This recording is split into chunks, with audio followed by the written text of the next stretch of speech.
და ჩემთვის დიდი სიამოვნებაა დაბრუნება შეერთებულ შტატებში და განსაკუთრებით აქ ვაშინგტონში, ვაშინგტონ DC-ში დაბრუნება. სი. დიახ, მე ვარ შეერთებული შტატების მე-40 პრეზიდენტის, რონალდ რეიგანის თაყვანისმცემელი. და მე ნამდვილად გრძნობ თავს პატივცემულად, რომ დღეს აქ ვარ, ცნობილ რეიგანის ინსტიტუტში. თუ მშვიდობა სურს შანსი, თუ თავისუფლების იმედს სურს შანსი, თავისუფლება უნდა შევინარჩუნოთ ცოცხალი. ამერიკის შეერთებულმა შტატებმა უნდა შეასრულოს ძლიერი და აქტიური როლი მსოფლიო საქმეებში. როცა პრეზიდენტმა რეიგანმა ეს სიტყვები წარმოთქვა რეზერვისტ ოფიცერთა ასოციაციის შეხვედრაზე 1988 წლის 17 იანვარს, მსოფლიო სრულიად განსხვავებული იყო. ცეცხლმოკიდებული კედელი ყვალთხოვობაში ამყოფებდა ხალხის ოცნებებსა და იმედებს. 100 მილიონზე მეტი ადამიანი, მამაკაცები, ქალები და ბავშვები ცხოვრობდნენ ევროპულ ქვეყნებში, რომლებიც ეგრეთ წოდებულ რკინის ფარდის მიღმა იყვნენ გამოკეტილნი. მიუხედავად ამ განსხვავებებისა, ის რაც მაშინდელმა პრეზიდენტმა რონალდ რეიგანმა უკვე იცოდა იმ დროს და რაც მე თვითონაც დღეს ვიცი, არის ერთი ფუნდამენტური და საკმაოდ მარტივი ჭეშმარიტება. ამერიკული ლიდერობა აბსოლუტურად აუცილებელია იმის უზრუნველსაყოფად, რომ თავისუფლება ყოველთვის იყოს წესი და არასოდეს გამონაკლისი. როგორც ნიდერლანდების პრემიერ-მინისტრმა და ახლა როგორც ნატოს გენერალურმა მდივანმა განუვითარე ურხევი აღფრთოვანება ამერიკული ლიდერობის მნიშვნელობით. დიახ, მე გავიზარდე რონალდ რეიგანთან ერთად. ის იყო ჩემი ახალგაზრდობის დიდი პრეზიდენტი და დღემდე ცხადად მახსოვს, რამდენად მნიშვნელოვანი იყო ის ევროპის უამრავი ადამიანისთვის, რადგან საბოლოოდ ბუშის, მისი მემკვიდრის მმართველობის დროს ცივი ომი საბოლოოდ დასრულდა. ის დასრულდა გამარჯვებით. და ის მოიგო რეიგანმა და შემიძლია დავამატო მეგი ტეტჩერმა. და ორივემ ერთად მუშაობით თავისუფლებაში მთელი მსოფლიო უფრო უსაფრთხო გახადეს და დაასრულეს ცივი ომი. და მე ვფიქრობ, რომ ყველა ევროპაში და მთელ მსოფლიოში სამუდამოდ მადლიერი უნდა იყოს ამ ლიდერობისთვის.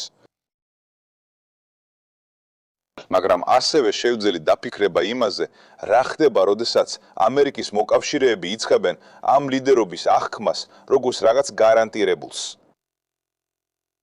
პრეზიდენტ რეიგანის გამოსვლის შემდეგ წლებში ის რეზერვისტი ოფიცრები, როდესაც შევდიოდით ეგრეთობელი ისტორიის დასასრულის ეპოქაში, იმ დროს, როცა ახლად გათავისუფლებულები ცდილობდნენ ნატოში გაწევრიანებას და იწყებდნენ საკუთარი შესაძლებლობების განვითარებას, ჩვენი საერთო უსაფრთხოების უზრუნველსაყრელო სხვა ევროპელმა მოკავშირეებმა თავი დაანებეს 10 წლეულების განმავლობაში ტრადიციულ სამხედრო პარტნიორობაში ინვესტირებას, რაც შეერთებულ შტატებთან ერთად ცივი ომის პერიოდში ჰქონდათ და ამის ნაცვლად საკმაოდ საზიანო ურთიერთდამოკიდებულებას მიხვდნენ.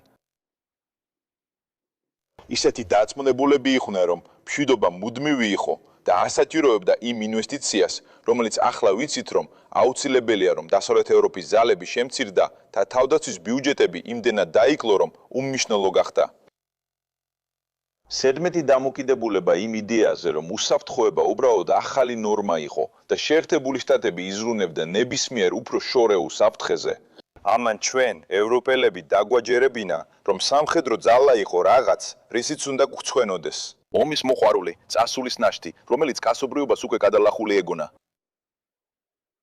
მაგრამ ბოლო წლებმა უფრო მეტად გაამჟღავნა, რომ ისტორია ცოცხალია და აქტიურია, რომ მიუხედავად იმისა, ევროპა შესაძლოა გავლენის სფეროებზე არ ფიქრობდეს. ისეთი ქვეყნები, როგორიცაა რუსეთი, ნამდვილად ფიქრობენ.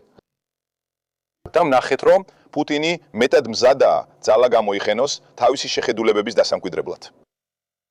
საბედნიეროდ იმავე ამერიკულმა ლიდერობამ, რომელმაც ბოროტების იმპერიის წინააღმდეგ ბრძოლის პირობები შექმნა, ასევე ხელი შეუწყო ალიანსის შენარჩუნებას.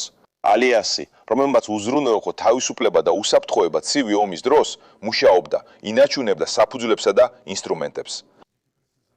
იგივე ხდებოდა მაშინ, როცა მისი ბევრი მოკავშირე საჭიროებაზე ნაკლებს აბანდებდა.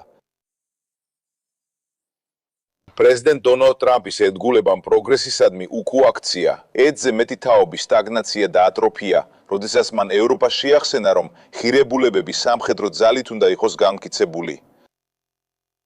სამხედრო ძალა, რომელსაც უზრუნველყოფენ არა მხოლოდ შეერთებული შტატები, არამედ იმ ქვეყნების კოლექტიური ძალისხმევა, რომლებიც ამ ალიანსის ყველაზე ლამაზი და წარმატებული სამხედრო კავშირის წევრები არიან. პრეზიდენტმა ტრამპმა მოკავშირეები მიიყვანა ისტორიულ გადაწყვეტილებამდე ნატოს სამიტზე რაიაში გასულ ზაფხულს, რომ თავდაცვაში MFP-ს 5% უნდა ჩაიდოს. და ეს ნამდვილად დაეხმარება უზრუნველყოს, რომ მომავლის ნატო არ იყოს მხოლოდ ალიანსი, სადაც მოკავშირეები ზედმეტად არიან დამოკიდებული შეერთებულ შტატებზე და სადაც შეერთებულმა შტატებმა იცის სრული ნდობით, რომ ყავს ნამდვილად ძლიერი, მზადყოფნაში მყოფი, სურვილით და სულად უნარიანი პარტნიორები, რომლებიც დაიცავენ ჩვენს თავისუფლებას და ასევე ჩვენს უსაფრთხოებას. ეს ინვესტიციები უკვე ქმნის საფუძველს უფრო ძლიერი ევროპის და უფრო ძლიერი ნატოსთვის, ნამდვილი პარტნიორობისთვის. და იმ მდგრადი უსაფრთხოებისთვის, რომელსაც ჩვენი თავისუფლება იმსახურებს. ეს ინვესტიციები გადამწყვეტია. და მოკავშირეები სწრაფად მოქმედებენ, რათა უზრუნველყონ ბიუჯეტები, გაზარდონ თავიანთი შეიარაღებული ძალები და განავითარონ ის შესაძლებლობები, რომელთა საჭიროებაც ვიცით. მაგრამ მიუხედავად ამ პროგრესისა, აშკარაა, რომ კიდევ მეტი დაბჭირდება.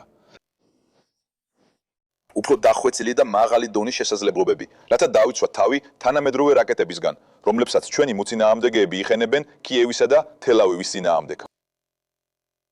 უფრო მასშტაბირებადი და ადაპტირებადი დრონების ჩამჭერი ტექნოლოგია. და აქ უკრაინის მიერ ბრძოლის ველზე მძიმე გამოცდილებით მიღებული გაფრთხილები სიცოცხლეს უნარჩუნებს ადამიანებს, მის საზღვრებს გარეთაც. ამ მომენტში ნატოს აღმოსავლეთ ფლანგზე მყოფი მოკავშირეები და ჩვენი ძვირფასი მეგობრები სპარსეთის ყურეში თავს იცავენ რუსული და ირანული დრონებისგან. ნაწილობრივ უკრაინული ტექნოლოგიის ხალობით, რომელიც ერთი წლის წინ საერთოდ არ არსებობდა. ამიტომ არსებული მდგომარეობის შენარჩუნება საკმარისი არ არის ამ მომენტის დასაძლევად. და ნება მომეცით აქვე დაუკრა ტაში პრეზიდენტ დონალდ ტრამპს მისი გაბედული ლიდერობისა და ხედვისთვის. შეერთებულმა შტატებმა და ეს მხოლოდ გასული კვირის მაგალითია. ახლახან გამოაცხადა ჩარჩო შეთანხმება, რომ სამჯერ გაზარდოს გარკვეული ტიპის პატრიოტის რაკეტების წარმოება და ეს აბსოლუტურად გადამწყვეტია. და კიდევ ერთი მაგალითია ამერიკული ლიდერობისა, რომელიც აუცილებელია ჩვენი არსენალების შევსებისა და თავისუფლების არსენალის ასაშენებლად. როდესაც ანკარის სამიტს უყურებ, დარწმუნებული ვარ, რომ ნატო კოლექტიულად და მოკავშირეები ინდივიდუალურად მსგავსად იმოქმედებენ ბარიერების დასანგრევად და თავდაცვის ინდუსტრიის პოტენციალის გასათავისუფლებლად ატლანტის ორივე მხარეს. ამიტომ ფული მიედინება ინდუსტრია და მთავრობა ითანამშრომლებენ იმის უზრუნველსაყოფად, რომ ფული გადაიქცეს იმ შესაძლებლობებად, რაც გჭირდება. მაშ, რატომ გზნობს ყველა ამ ოთახში მუცელში დაჭიმულობას ტრანსატლანტიკური ალიანსის მომავალთან დაკავშირებით? Planchka. Rato, როცა ტელევიზორს თავთ ან მობილურზე სიახლეების ფიცს ვათვალიერებთ, ვხედავთ ნატოს ნაჩქარეოდ დაწერილ ნეკროლოგის მონახაზებს. მომეცით ნება ნათლად თქვა. ეს ალიანსი არ უგულებელყოფს საფრთხეს, როგორც შეერთებულ შტატებში იტყოდნენ. მოკავშირეები აღიარებენ და მეც ვაღიარებ, რომ ჩვენ ტრანსატლანტიკური ალიანსის ღრმად ცვლილებების პერიოდში ვიმყოფებით. ევროპა იღებს უფრო დიდ და სამართლიან წილს თავისი კონვენციური თავდაცვის უზრუნველყოფის ამოცანაში. და ახიდან უკან დაბრუნება აღარ იქნება, არც უნდა იყოს. ეს არის ნაბიჯი მავნე ურთიერთდამოკიდებულებებიდან ტრანსატლანტიკური ალიანსისკენ, რომელიც ნამდვილი პარტნიორობის საფუძველზეა აგებული. იმისთვის, რომ გაზრდილმა ინვესტიციებმა და გაუმჯობესებულმა წარმოებამ შედეგი გამოიღოს, საჭიროა მათთან ერთად მენტალიტეტის ცვლილებას მოხდეს. ეს მენტალიტეტის ცვლილება უკვე სრულად მიმდინარეობს, თუმცა ასეთი გარდაქმნები ხშირად მხოლოდ დროის გასვლასთან ერთად ხდება სრულად აღიარებული. და ეს გარდამავალი პერიოდი შეიძლება საკმაოდ ფაქიზი და რთული იყოს. მოდით განვიხილოთ ბოლო დროის მოვლენები. როდესაც დადგა დრო, რომ მიეწოდებინათ ლოგისტიკური და სხვა სახის მხარდაჭერა, რაც შეერთებულ შტატებს ირანში სჭირდებოდა, ზოგიერთი მოკავშირე, რბილად რომ ვთქვათ, ცოტა ნელა მოქმედებდა. სამართლიანობისთვის უნდა ითქვას, რომ ისინი თავადაც ცოტა გაკურებულები იყვნენ. იმისათვის, რომ თავდაპირველი შეტევების დროს სიურპრიზის ელემენტი შენარჩუნებულიყო, პრეზიდენტმა ტრამპმა გადაწყვიტა, მოკავშირეები წინასწარ არ გაეფრთხილებინა და ამას მე ვიგებ. მაგრამ როცა დღეს ევროპას უყურებ, ხედავ მოკავშირეებს, რომლებიც უზარმაზარ მხარდაჭერას, ბაზებს, ლოგისტიკას და სხვა ზომებს თავაზობენ იმისათვის, რომ ზევა ძლიერმა არმიამ შეძლოს ირანისთვის ბირთვული იარაღის მოპოვების აღკვეთა და მისი ექსპორტის შესაძლებლობების შემცირება. ქაოსი. თითქმის გამონაკლისის გარეშე მოკავშირეები ყველაფერს აკეთებენ, რასაც შეერთებული შტატები სთხოვს. მათ ყურადღებით მოусმინეს და ეხლა პასუხობენ პრეზიდენტ ტრამპის თხოვნას. განსაკუთრებით გაერთიანებული სამეფო ხელმძღვანელობს ფართო კოალიციას მოკავშირე ქვეყნებისას, რომლებიც აერთიანებენ და კოორდინაციას უწევენ სამხედრო, პოლიტიკურ და ეკონომიკურ ინსტრუმენტებს, რათა ეფექტურად უზრუნველყონ გემების თავისუფალი გადაადგილება ჰორმუზის სრუტეში. ეს ყველაფერი წარმოადგენს ნათელ მტკიცებულებას აზროვნების მნიშვნელოვანი ცვლილების შესახებ. ამ მომენტში ევროპელი მოკავშირეები ლიდერის როლს ასრულებენ ნატოს ოპერაციებში, ჩვენი აღმოსავლეთ ფლანგისა და ბალტიის ზღვის დასაცავად. და არტიკა სწრაფად მოქმედებს, რათა მობილიზდეს საველე პერსონალი, სამხედრო თვითმფრინავები, სამხედრო გემები და სხვა რესურსები, რათა გავაძლიეროთ ჩვენი უსაფრთხოება ამ რეგიონებში არსებული ახალი საფრთხეების წინაშე. როდესაც MiG-30 და რუსების შაშან შემოდგომაზე ესტონეთის საჰაერო სივრცეში შეიჭრნენ, სწორედ ევროპული თვითმფრინავები იტალიელების ხელმძღვანელობით, ფინელებისა და შვედების მხარდაჭერით აიძულეს ისინი უკან დაეხიათ. და რუსული დრონების გუნდი დაახლოებით იმავე პერიოდში უგუნურად გადაადგილდებოდა პოლონეთის ტერიტორიაზე. მამაყობს, რომ სწორედ ჰოლანდიურმა F-35-მა გაისროლა ის გასროლა, რომელმაც საფრთხე გაანეიტრალა. ჩემი აზრით, მდივანი რუბიო აბსოლუტურად მართალია, როდესაც ამბობს, რომ ალიანსი ერთმხრივი გზა ვერ იქნება. ეს არ ყოფილა ერთმხრივი ალიანსი, როდესაც ამერიკელი, ევროპელი და კანადელი ჯარისკაცები ერთად იბრძოდნენ და თავს წირავდნენ ავღანეთში.